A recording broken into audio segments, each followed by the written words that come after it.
வச்சுட்டாண்டி.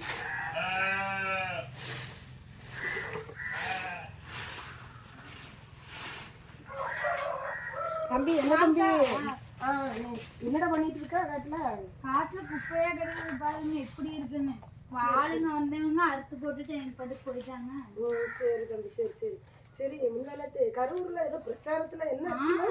அதுதான் ஊரே பேசிட்டு இருக்கு. உங்களுக்கு இந்த விஷயம் தெரியாதா? 39 பேர் இறந்துட்டாங்கம்மா. அதுல 9 குழந்தைங்க வேற. வயசானவங்க டிச்சுக்குள்ள தள்ளி விட்டு சாவடிச்சுட்டாங்கம்மா. ஐயோ, இப்படிதான். அதுக்கு எதுக்குடா குழந்தைகளை எல்லாம் கூட்டிட்டு போயிருக்காங்க? குழந்தைங்க விட்டுருங்க, குழந்தைங்க கூட தலையில உட்கார வச்சுக்கலாம்னு வச்சுக்கோங்க. வயசானவங்க இதுக்கு நடக்க முடியாதவங்களும் போனாங்கம்மா. எல்லாம் எத்தனை பேர் செத்து போனாங்களாமா? அதான் 39.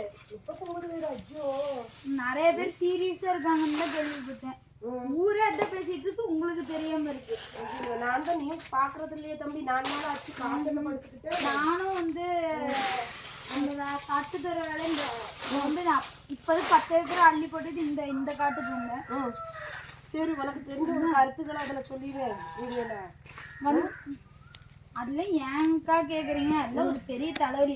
அவர் என்ன வர சொன்னாரா வந்து இந்த கொடிக்கம்பம் சார்ந்தது. இது கொடிக்கம்பத்துல நிறைய பேர் கீழே அமர்ந்திக்கிட்டாங்களாம். அப்படியா? இல்லவே இல்லைங்க, யாருமே எதுவும் ஆகல. வந்து கொடிக்கம்பம் சார்ந்தது இப்ப இறந்தது எல்லாம் எதிர்கட்சிக்காரங்க பண்ண சரியாதான் இருக்கும்னு எனக்கு தோணுது. போலீஸ் கொஞ்சம் வந்து பைசா கொடுத்து இது பண்ணிருப்பாங்கன்னு தோணுது. நீங்க என்ன நினைக்கிறீங்க? அப்படிதான் இருக்கலாமா, தெரியல. ஆனா என்னது, விஜய் வர சொல்லல. நான் கண்டிப்பா நீங்க வாங்கன்னு அவர் கூப்பிடல. அவர் கூப்பிடாம வந்தது தானே. பாவம், அந்த மனுஷன் சென்னைக்கே போயிட்டாரு. ஒவ்வொரு ஊருக்கே வரணுமா? இல்லைன்னா பிரச்சாரம் அதிகரிச்சிரும்ல. குழந்தைங்கள் வரைக்கும் செத்து இருக்குல்ல, அப்புறம் பிரச்சனை அதிகமாக தானே இருக்கும். அதனாலதான் அவர் வந்து சென்னைக்கே போயிருக்காரு. இருக்குல்ல, அவங்க ஒருத்தர் இறந்துட்டாரம்மா. உருவாடிலிருந்துமே அதான் ஜம்பையிலேருந்து இங்க இருந்து அங்க வரைக்கும் யார் போச்சுன்னா கரூர்ல இருக்காங்கல்ல. கரூர்ல தான் இருக்கணும். கரூர்ல எதுக்கு நம்மளுக்கு என்ன வேலை? அவர் விஜய் வர்றாருல்ல, வர்றேன்னு சொல்லியிருக்காருல்ல, ஊரா வந்து பாக்குறேன்னு. அப்புறம் என்ன வேலை நம்ம போய் பார்க்கணும்? என்ன வேலை அவங்க? இதெல்லாம் அதான் 12 மணிக்கு வர்றதாட்டு போயிருக்காங்க.